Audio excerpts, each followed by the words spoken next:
Okay, so when you think about the whole FIRE movement, financial independence, retire early, what's the default image that comes to mind? Mm. For a lot of us, I think it's that really extreme story, isn't it?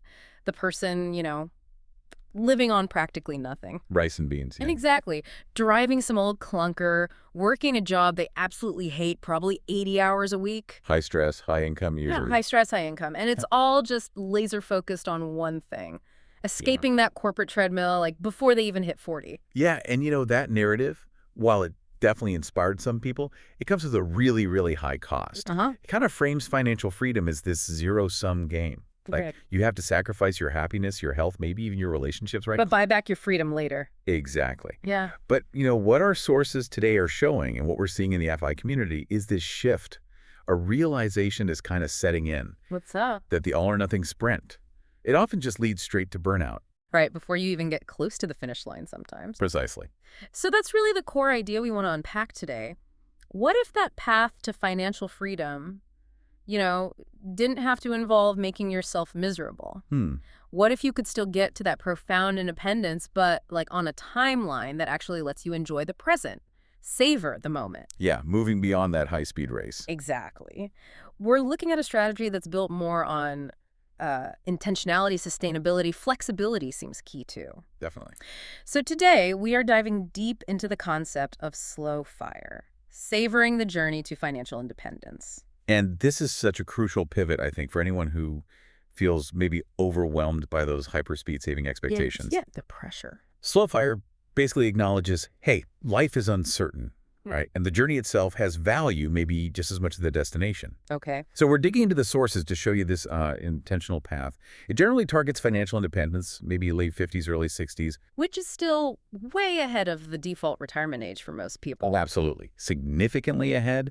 But the key is doing it while you're actively designing and, crucially, enjoying your life along the way. So it's almost like taking traditional retirement planning, which, let's be honest, for most people is kind of on autopilot, right? Maximize the corporate ladder climb. Right. Follow the standard script. Yeah, and slow fire injects Well, right. radical intention, advanced financial strategy, freedom. All of the above. It's about building wealth, but on your terms.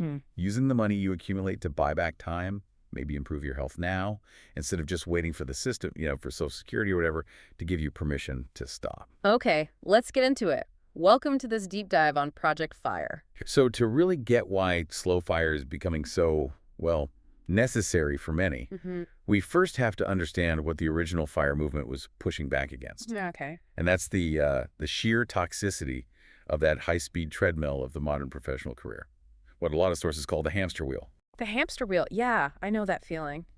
It's that state where you're just constantly overwhelmed, aren't you? Always accessible, never really feeling like you can switch off. Exactly. And what's interesting, what the sources really highlight, is that this overwhelm isn't always just about the actual workload.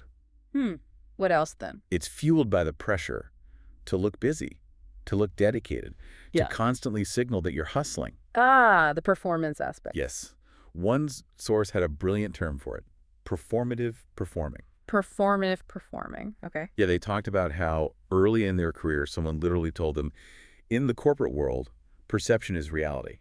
You have to look the part. And that just got worse with remote work, didn't it? Oh, absolutely. Yeah. That performance anxiety is just intensified dramatically. Before, maybe you had some focused time between meetings. Right. But now, with remote or hybrid work, the demand didn't really slow down, but the pressure to prove you were working hard just shot up. You see it everywhere. The Slack status checks, the expectation of instant email replies at like 7 p.m. Keeping your calendar packed with busy slots, even if you're just trying to think or focus. Digital surveillance, essentially. And that performative part, that can be way more exhausting than the actual work sometimes. Totally. You're spending all this mental energy managing how other people perceive your productivity. Instead of just being productive. Exactly. It's this endless toiling driven by this fear, right? Fear of being seen as slacking off or, God forbid, uncommitted. And it replaces real output with just sheer visible effort. Endurance theater. Endurance theater, I like that. And this relentless speed, this constant posturing, it leads directly to the core issue, professional burnout. Yeah. And the sources, they describe burnout not just as being tired, it's deeper. It's general overwhelm, this profound struggle to focus, this constant, like, bone-deep tiredness that sleep doesn't fix. Emotional flare-ups over small things at work. Exactly. Little things set you off. You know, the most painful part of that burnout trap, at least from what the sources describe, seems to be the guilt. Tell me more.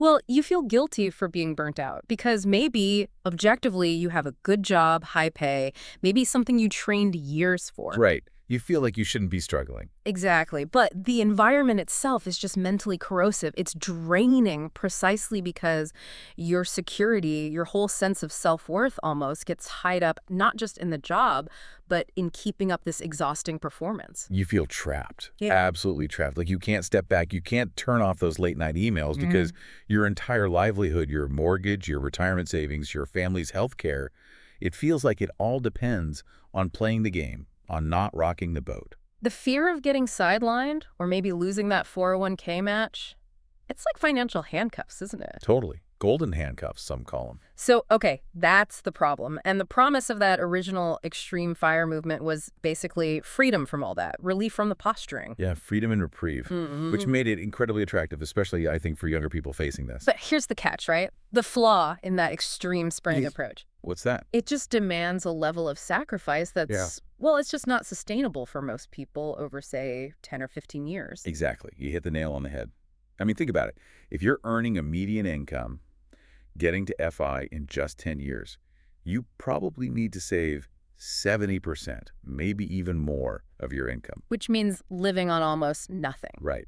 And when that finish line still looks decades away, even with extreme deprivation and mental exhaustion, what usually happens? People burn out on the saving plan itself. Precisely. Many people, maybe around year 3 or 4, they just throw in the towel.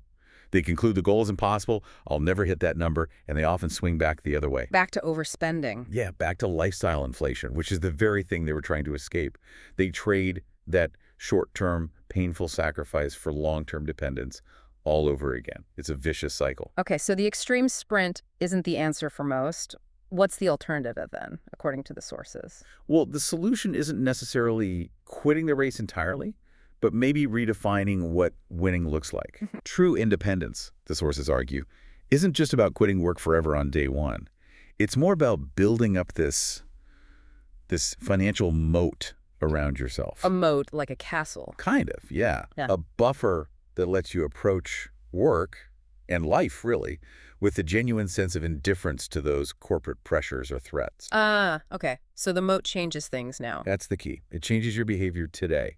Once you have a significant safety net, maybe it's a year or 2 of living expenses saved up, maybe you've hit a milestone like Coast FI, which we'll definitely get into. Right. You gain what the sources often call FU money. FU money. Love that term. Me too.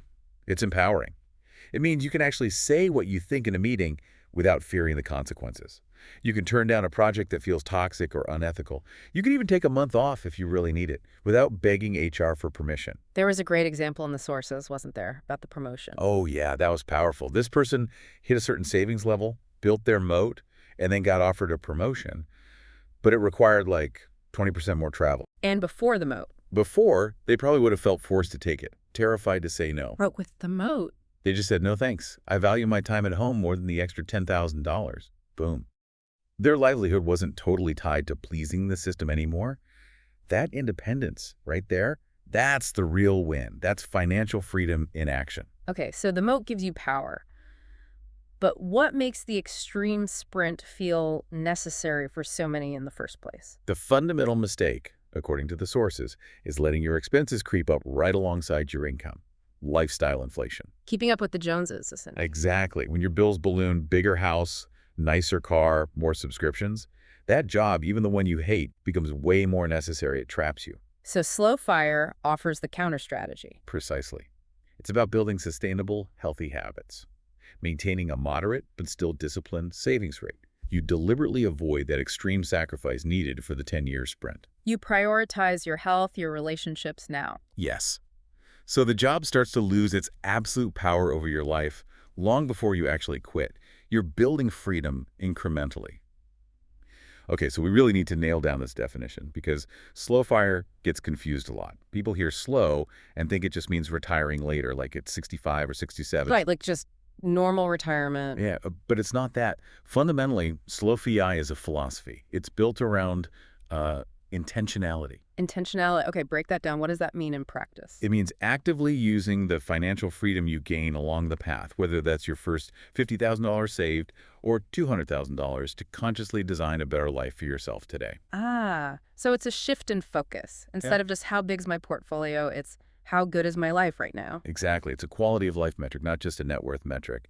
And this philosophy, it really draws inspiration from that bigger cultural slow movement, you know? Like slow food. Exactly like slow food, which is all about local connection, quality ingredients, savoring the meal. Yeah. Or slow travel, where you immerse yourself in a place instead of just ticking off sites. Okay, I see the parallel.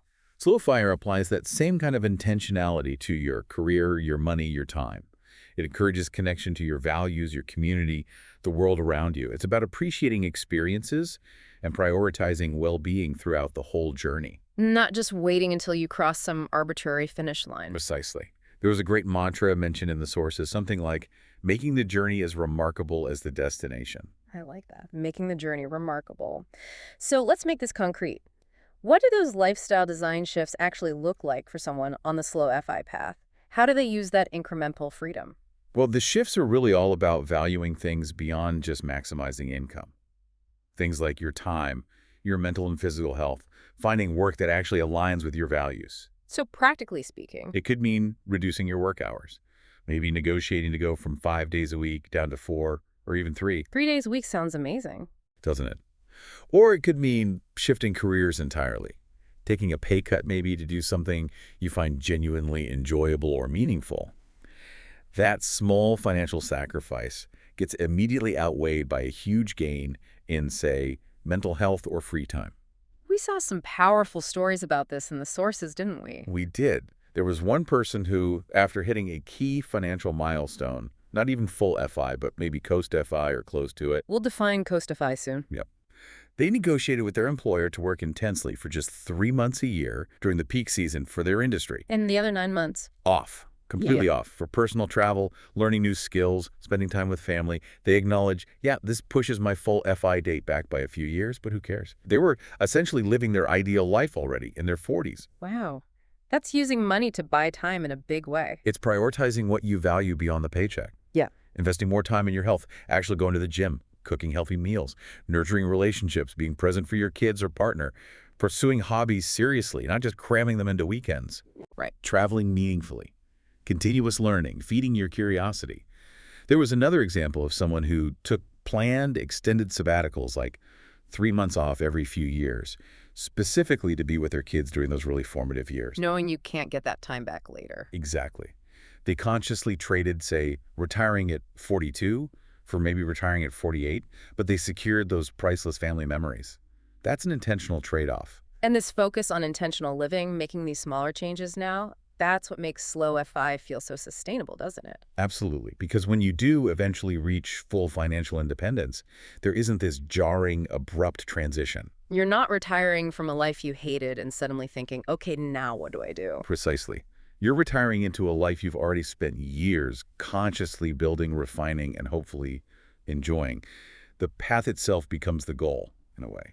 We also saw that really stark example of the person who had the mental breakdown from corporate stress. Yeah, that was impactful. They recovered, realized their savings, gave them a cushion, that mode again, and they took a 6-month career break. Just stopped. A decision made possible by their savings. Completely. And that break, that ability to prioritize their mental health, was the difference between total collapse and finding a sustainable way forward. That's leveraging financial independence for immediate, critical benefit. That is slowify in action. Okay, this really clarifies things, but it brings us back to that common misconception. If the target FI age is late 50s, early 60s, how is this not just traditional retirement with a better name? Right. That's the big one we need to tackle head on. And the sources are very clear about the distinction. Okay, lay it out for us. Traditional retirement, for most people, it's a passive process. It runs on autopilot.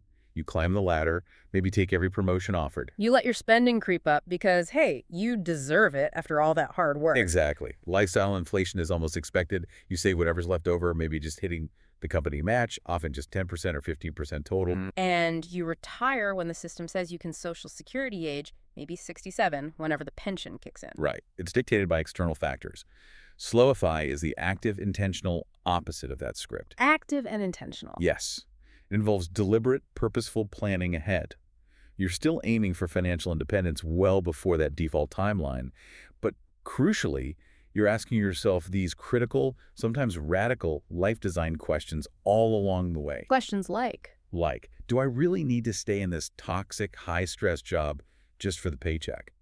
Could I significantly boost my happiness or health by working less, even if it means my full FI date moves from 58 to 60? It's about using the flexibility during the journal. That's the absolute core difference. Traditional retirement tends to prioritize maximizing income and consumption right up until the end.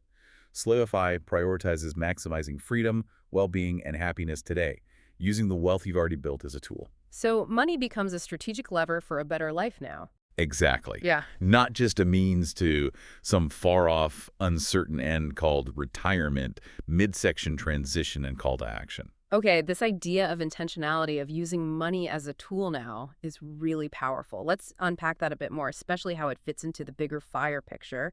And hey, if you're finding this deep dive into balanced financial freedom valuable, if it's giving you some things to think about. Which we hope it is. Yeah, we'd really appreciate it if you could take just a quick second to support us here at Project FIRE. Go ahead and hit that like button. It really helps tell YouTube this is useful content. Definitely. And maybe share this deep dive with someone you know who feels kind of stuck on that work treadmill, someone who might benefit from hearing about a different path. Absolutely. And if you're new here, welcome. Hit subscribe so you don't miss out on future deep dives. And definitely ring that bell icon. That way you get notified right away when our next analysis drops. Awesome. Okay, so where does Slow Fire fit within that whole spectrum of financial independence strategies? Right, because FIRE isn't monolithic, is it? Outsiders sometimes see it as one thing, but our analysis really shows it's more like a spectrum. Absolutely. And Fire occupies this really interesting, balanced, and increasingly popular spot on that spectrum. Why do you think it's becoming more popular? I think it appeals to a really large group of people, folks who are financially responsible, they want independence, but they just refuse to sacrifice their entire current life for sheer speed. They want balance. Makes sense. So let's define the typical profile for someone pursuing Slow Fire. Who are we talking about here? Generally, you're looking at people maybe in their 30s, 40s, even 50s who have established careers. Their income is usually solid middle to upper middle class, think roughly $60,000 a year up to maybe $150,000 annually. Okay, solid earners and their savings rate. This is key. Their savings rate shows discipline, but not like extreme deprivation. They're typically targeting somewhere between 20% and 35% of their income. So significantly higher than the average person, maybe double the traditional advice. Oh yeah, way higher than the standard 10-15%. But it still leaves room for enjoying life now, right? Vacations, hobbies, a comfortable place to live, things that prevent that savings burnout we talked about. Exactly. That 20-35% rate applied consistently puts them on track to hit financial independence, usually in their late 50s or early 60s. And the target portfolio size we mentioned. Right. Typically aiming for a net worth somewhere in the range of $1.5 million to $2.5 million, depending on their desired spending level in retirement. Okay, so that's the Slow Fire profile. To really understand its place, let's contrast it with the extremes, starting with the most minimalist approach. Right. Let's talk about Lean Fire. Lean Fire. This is all about speed and simplicity, isn't it? Totally. Speed and extreme simplicity. This path is really for people who are comfortable with and maybe even embrace intense frugality. Their goal is to retire super fast, but on a pretty modest annual budget. Yeah, typically aiming to live on somewhere between, say, $25,000 and $40,000 per year in retirement. And the math to get there that quickly. It requires really aggressive savings rates, often 50%, 60%, even 70% or more of their income. They need to pile up that required portfolio, which might be around $600,000 to $1 million, in maybe 10 to 20 years max. But that speed, It comes at a cost, right? Not just psychologically, but maybe geographically too. Huge cost. Yeah, often you have to move to a very low cost of living area to make that budget work long term. We're talking maybe a deeply rural community or even relocating overseas to places like Southeast Asia or parts of Central or South America. And the risk profile is different too, isn't it? Retiring so young on such a tight budget. Oh, massively different. They are incredibly vulnerable to what's called sequence of returns risk. Meaning a big market downturn right after they retire could be devastating. Exactly. It could wipe out a huge chunk of their portfolio very quickly, with decades still left to fund. So they almost have to use a much more conservative withdrawal strategy. Instead of the standard 4% rule. They might only be able to safely withdraw 3% or maybe 3.5% per year. That extra buffer is crucial because they could be looking at a 50 or even 60-year retirement horizon with almost zero wiggle room in their budget. And things like Social Security, pretty much irrelevant for them. Largely irrelevant, yeah. Yeah. They're retiring decades before they'd be eligible. Plus, their years of aggressive cost-cutting might mean fewer high-earning years counted towards their benefit anyway. And healthcare costs before Medicare. That's a massive hurdle they need a rock-solid plan for. Okay, so that's lean fire, fast, frugal, high risk in some ways. Let's swing to the other end of the spectrum, fat fire. Right, fat fire. This is basically financial freedom, but without having to compromise much on lifestyle, maybe even upgrading it. So independence with abundance. Yeah, you could call it that. It's designed for high-income earners people, often well into the six figures, or even more, who want freedom, but they also want to maintain a pretty elevated lifestyle in retirement. What does that look like? Think luxury travel, living in expensive major cities, keeping all the premium subscriptions, dining out frequently, maybe helping adult kids financially. Their annual spending goal in retirement might be $150,000, $200,000, or even more. Which means they need enormous portfolios. Enormous, frequently in the $3.5 million to $5 million range, sometimes significantly higher. Now, you'd think this path is easier because the income is so high, but the sources mentioned it often gets derailed too. Why is that? Lifestyle inflation strikes again. It's the hidden enemy, especially on the fat fire path. Someone might be earning, say, $300,000 a year, which sounds amazing. Yeah. But if they're spending $200,000 of that just to keep up appearances, the big house, the expensive neighborhood, the luxury cars, the private school tuition. Their actual savings rate might not be that high. Exactly. In that example, their effective savings rate is only 33%. Now, that's still substantial, don't get me wrong, but hitting a $5 million portfolio target, even saving $100,000 a year, still takes a very long time. So they can burn out too, just like the leaner fire folks, but maybe from the pressure of maintaining the high income and high spending. Precisely. It's a different kind of pressure, but it can lead to similar burnout. And they often need really complex financial strategies too, maybe involving real estate, private equity, sophisticated dividend strategies, just to reliably generate that high level of income in retirement. And withdrawal rates for fat fire, also conservative. Often, yes. They might also stick to a 3% or 3.5% withdrawal rate, simply because their lifestyle demands such high annual spending. Their portfolio needs to be absolutely bulletproof to sustain it over potentially decades. There's less room for error when your baseline spending is $15,000 a month. Okay, so lean is hyper-frugal and fast, fat is high income and abundant but takes huge sums. Slow fire sits in the middle then. Exactly. Squarely in the middle, offering this balanced trade-off. It consciously rejects the extreme, often painful frugality of lean fire. It recognizes that things like reasonable comfort, the occasional vacation, enjoying meals out, these aren't frivolous, they're actually necessary for mental health and sticking with the plan long term. And at the same time, it avoids the kind of crushing pressure of that high income, high consumption race that can define fat fire. Right. It's the Goldilocks zone, in a way. You've got disciplined, significant saving. Remember, 20% to 35% is still serious business, Yeah. applied consistently over a longer period, maybe 20 to 30 years. The result is achieving independence much sooner than the default age 67, but crucially allowing the person to actually build and enjoy a good life while they're on the path. That balance really seems key. It's probably why the sources identify it as maybe the most sustainable and achievable approach for the largest number of people. I think that's exactly right. Okay, so we've established slow fire is this philosophy of intentionality and balance. But philosophy alone doesn't pay the bills, right? It needs solid financial mechanics behind it. Absolutely. While the mindset is crucial, the execution requires smart financial planning. And the foundational math, well, that actually remains the same across all FIRE paths. It starts with the rule of 25. The rule of 25. Okay, quick refresher. Sure. It comes out of the famous Trinity study, which looked at historical market returns and found that a 4% withdrawal rate from a diversified portfolio had a very high chance of lasting for at least 30 years. Okay. So to figure out how big your portfolio needs to be, your FIRE number, you just flip that 4%. You take your desired annual spending in retirement and multiply it by 25, since 1.044 is 25. Got it. Annual expenses times 25 equals your target number. Exactly. And those slow FIRE targets we mentioned earlier, the $1.5 million to $2.5 million range, they're specifically calculated to allow for a comfortable, balanced, intentional lifestyle in retirement, not extreme deprivation. So let's make that really tangible again. If someone figures out, okay, my ideal, comfortable retirement lifestyle costs $60,000 per year. Then their FIRE number, using the rule of 25, is $60,000 times 25, which equals $1.5 million. If they need $80,000 a year? $80,000 times 25 is $2 million. And for a $100,000 lifestyle? Sure. $100,000 times 25 gives you $2.5 million.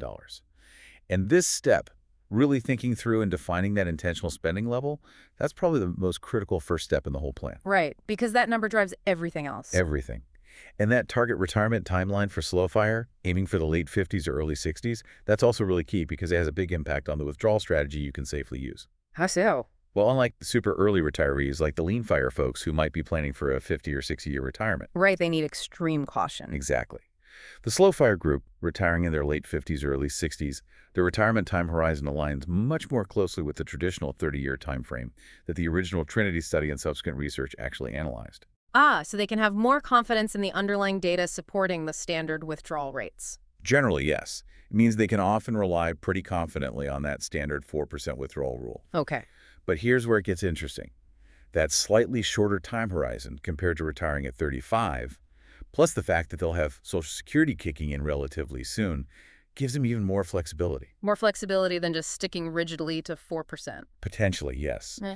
Some sources we looked at suggest that the slow FIRE group, especially those retiring closer to 60, might be able to consider a slightly more aggressive 5% withdrawal rate. Or, perhaps more commonly, they might implement something called a guardrail approach. Okay, a 5% withdrawal rate. That would mean needing less money saved up front, right? Significantly less. Remember our $100,000 lifestyle example? At 4%, you need $2.5 million. At 5%, you only need $2 million. 100,000.05. That shaves $500,000 off your target number. Wow, but 5% feels riskier, especially if there's a market downturn right when you retire. It absolutely is riskier. There's less margin for error. That's why the guardrail approach, or dynamic withdrawal strategy, is often seen as a more sophisticated and perhaps safer way to potentially get higher withdrawals in good times while protecting yourself in bad times. Okay, how do guardrails work? Instead of just taking a fixed 4% or 5% every single year, regardless of market performance, you set predefined rules, the guardrails for adjusting your withdrawal amount based on how your portfolio is actually doing. Give me an example. Okay, so maybe your baseline plan is 4%, but you set a lower guardrail.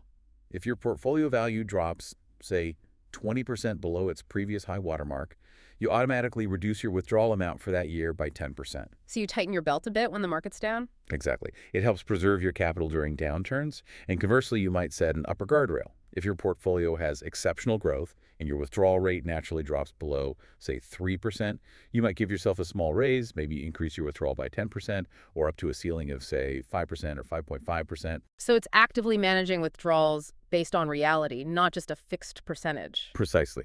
It acknowledges that markets fluctuate. It provides this sort of baseline stability of the 4% rule, but adds this crucial flexibility to adapt. And that adaptability is really valuable when your retirement starts at, say, 58 instead of 67, and you have Social Security coming down the pike. Right. Let's talk about Social Security, because for slow FIRE folks, it's a much bigger deal than for the early FIRE crowd. Absolutely fundamental, because slow FIRE adherents are typically working well into their 50s, maybe even early 60s. They're building a really robust earnings history during those prime income years. And Social Security benefits are based on your highest 35 years of earnings, right? Oh, great. So those extra years of strong income usually translate into a significantly higher calculated benefit amount compared to someone who stopped working full-time at 40. So unlike lean or even fat fire, where Social Security might be treated as just a potential bonus. For the slow fire planner, it's a core expected piece of the retirement income puzzle. They can actually plan for their portfolio withdrawal needs to decrease once those Social Security benefits start rolling in. Which brings up the whole strategy around when to claim Social Security. Huge decision. Claiming as early as possible, age 62, gets you cash flow sooner, but it means a permanently reduced monthly benefit for the rest of your life. Waiting until your full retirement age, FRA, which is 67 for most people now. Get you your full standard calculated benefit amount. And delaying past FRA up to age 70. That provides the maximum possible benefit. Your benefit increases by about 8% for every year you delay claiming between your FRA and age 70. Those are delayed retirement credits, and they act like a really valuable inflation-adjusted annuity guaranteed by the government. So for a couple pursuing slow fire, coordinating when each person claims could make a big difference. Massive difference. Maybe one spouse claims earlier, say at 65, to provide some income, while the other spouse has higher lifetime earnings and delays claiming until 70 to maximize that larger benefit and provide longevity protection for both of them. Strategic claiming is paramount for this group. Okay, strategy for withdrawals, strategy for Social Security. Now let's talk about where the money is saved. Account types.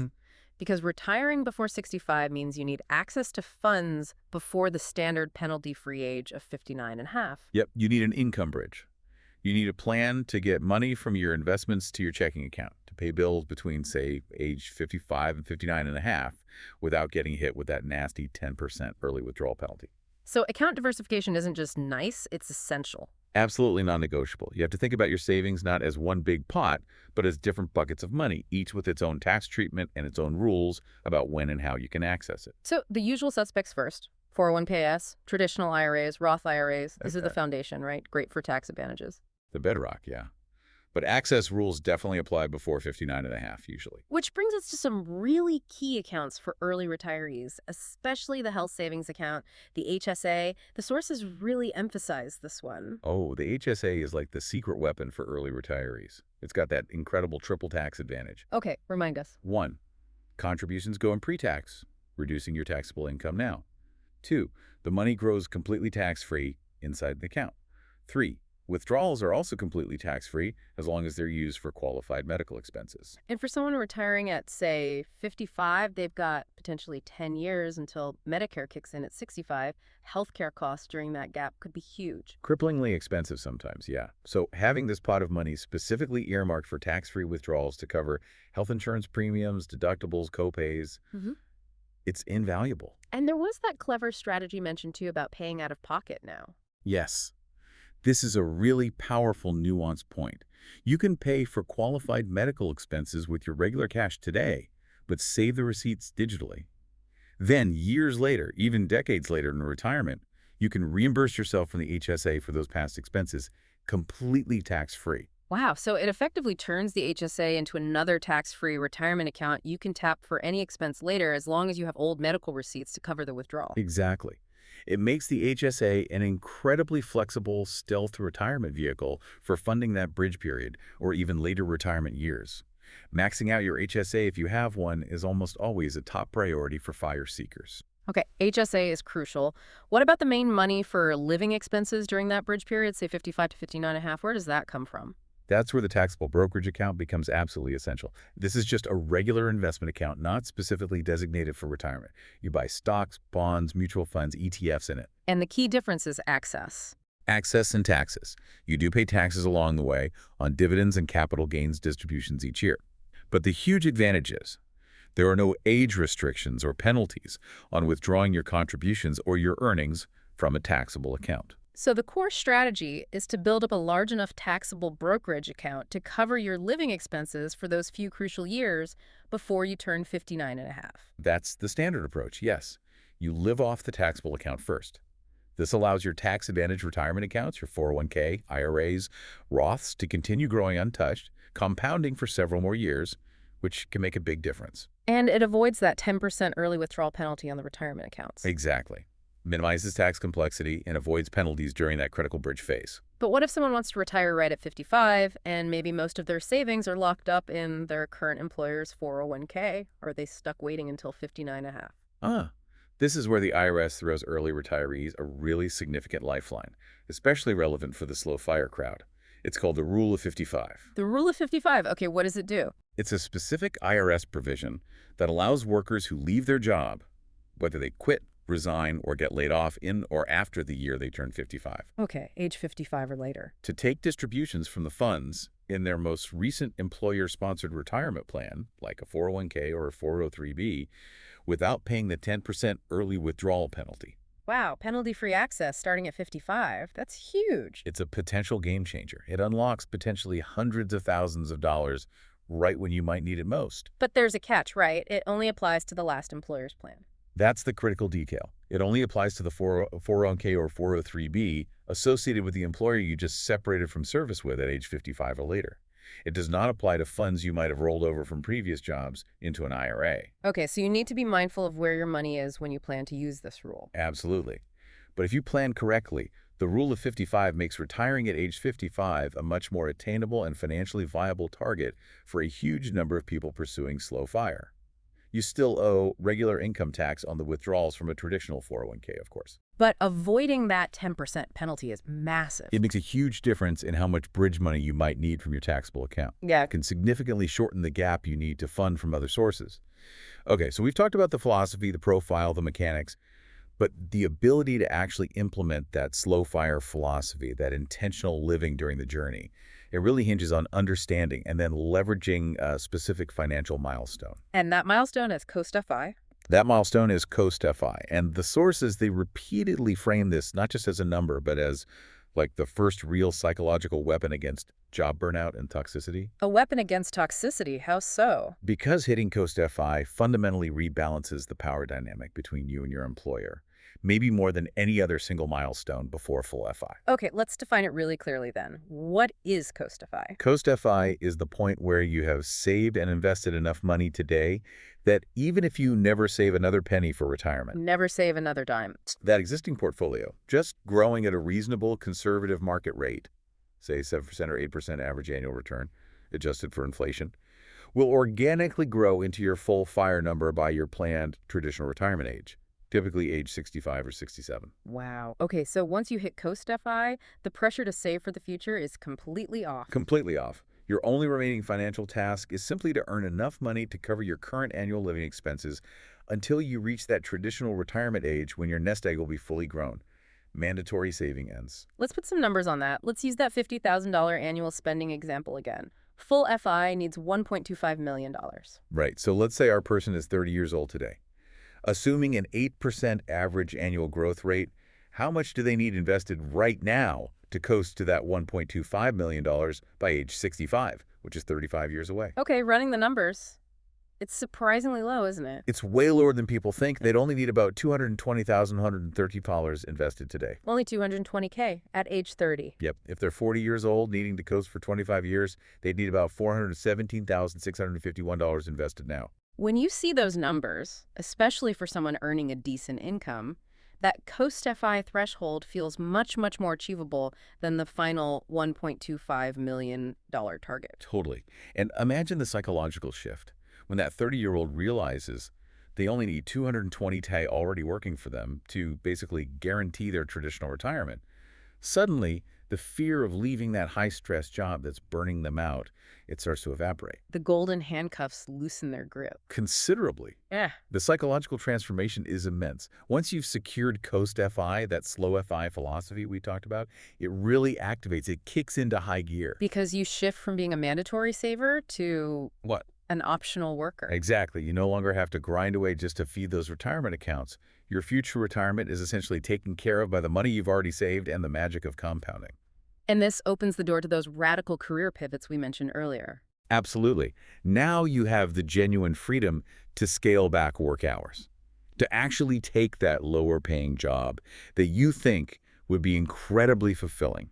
Maybe moving from corporate law to legal aid, or from tech management to teaching coding. Or taking those extended sabbaticals without feeling like you're derailing your entire future. Precisely. Remember that example of the person who had the mental breakdown? Yeah. The fact that they had already hit their Coast-FI number was the linchpin. It gave them the financial security and the permission, in a way, to step back for 6 months and prioritize their mental health above everything else. And then they found that 3-day-week job afterward. Yeah, because they realized, hey, I don't need a full-time income anymore. I just need to cover my living expenses. Coast FI bought back their life immediately. Okay, but let me play devil's advocate here. If Slow Fire leans so heavily on Coast FI as this major pivot point, what happens if the market tanks right after you hit that number and decide to downshift your career? Isn't there a risk there? That's a really important and valid question. And the Slow Fire strategy addresses this in a couple of ways. First, when you calculate your Coast FI number, especially if you plan to act on it soon, it's wise to be conservative. Use a lower expected growth rate. Exactly. Maybe use 6% or even 5% instead of 8% in your calculation just to build in more buffer against market volatility.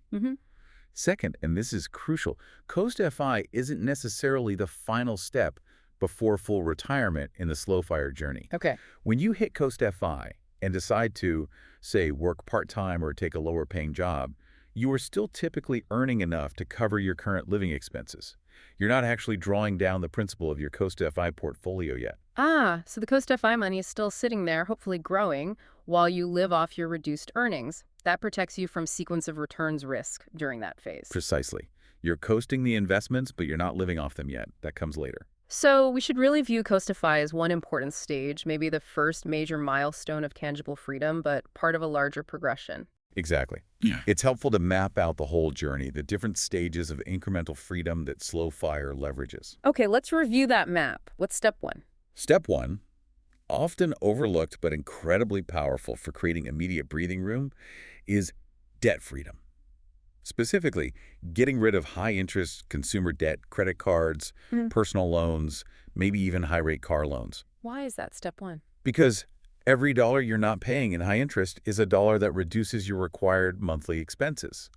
Lower expenses mean your eventual FIRE number is lower, and your required income right now is lower. It instantly gives you more options. Okay, debt freedom first. What's next? Next comes FU money, that liquid buffer we talked about earlier. Right, the cash safety net. 3 to 6 months of expenses. Or more. Yeah, maybe even 1 to 2 years of essential expenses, held in something safe and easily accessible, like a high-yield savings account, or maybe very conservative taxable investments. This is the money that lets you walk away from a truly toxic situation without having another job lined up immediately. It's your emergency eject button. Got it. Debt freedom, FU money. Then comes Coast FI. Then comes Coast FI, the point where you have enough invested that it should grow to your full FIRE number by traditional retirement age without any further contributions. Mandatory savings stops. You just need to cover current expenses. Okay, and after Coast FI, what's the next stage people might aim for on the Slow Fire path? That's often semi-retirement, which sometimes gets called barista fire. This is where the Slow Fi philosophy really shines in practice. How does barista fire work? This is the stage where you start using some passive income from your investment portfolio to cover a portion of your living expenses, but maybe not all of them yet. So you supplement the rest with work. Exactly.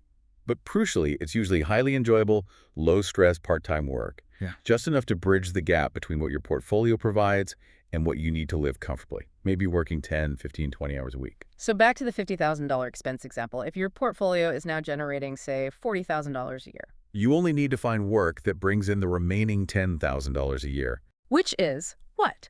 Working a few shifts at a local bookstore, coaching a kid's soccer team, doing a little bit of enjoyable freelance consulting? Exactly. That $10,000 gap is relatively easy to fill with something fun, flexible, and low stress. This stage effectively removes the necessity of that soul-crushing corporate hellhole job forever. The quality of life improvement here can be absolutely massive. Okay, so debt freedom, FU money, Coast FI, semi-retirement barista fire, and the final stages. The final stage is full financial independence. Your passive income from investments now covers 100% of your desired annual expenses indefinitely. You are truly work optional. So by focusing on and celebrating each of these incremental steps along the way, the whole perspective shifts, doesn't it? That ultimate destination, full FI, stops feeling like this desperate, urgent rush. Because you're already using your money, your accumulated wealth, to actively buy back your time, improve your health, increase your happiness now. Precisely. You're building wealth on your terms. You're consciously designing your life as you go, rather than just passively enduring your working years, hoping for a future escape hatch. And the intentional, incremental approach, that's really why Slow Fire seems to be gaining so much traction, isn't it? I think so. It recognizes that life isn't just about hitting the final number. It's about the quality of the entire journey. And it acknowledges that every single financial milestone you hit along the way unlocks real, practical, and profound new options for living better, long before you ever reach that ultimate goal. Hashtag tag outro. So if we were kind of synthesize the core insight from this deep dive, what would it be? I think it's that Slow Fire represents this balanced, sustainable path towards financial independence. Yeah, it really pushes back against that painful, high-risk, all-or-nothing sprint that characterized maybe the early days of the FIRE movement. Exactly. Instead, it champions intentionality, flexibility, and, importantly, a deep appreciation for the present moment. It recognizes that preserving your health, nurturing your relationships today, that's not a distraction.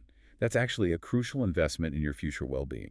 And the long-term success of this strategy, it really hinges on cultivating and consistently maintaining certain habits, doesn't it? Definitely. Things like the discipline to spend mindfully, consciously avoiding that lifestyle creep by maybe automatically investing any raises or bonuses. Right, redirecting windfalls immediately. Yeah, and sustaining that solid mid-range savings rate, that 20% to 35%, consistently over maybe 2 or 3 decades. Plus, diversifying where you save those different account types are key.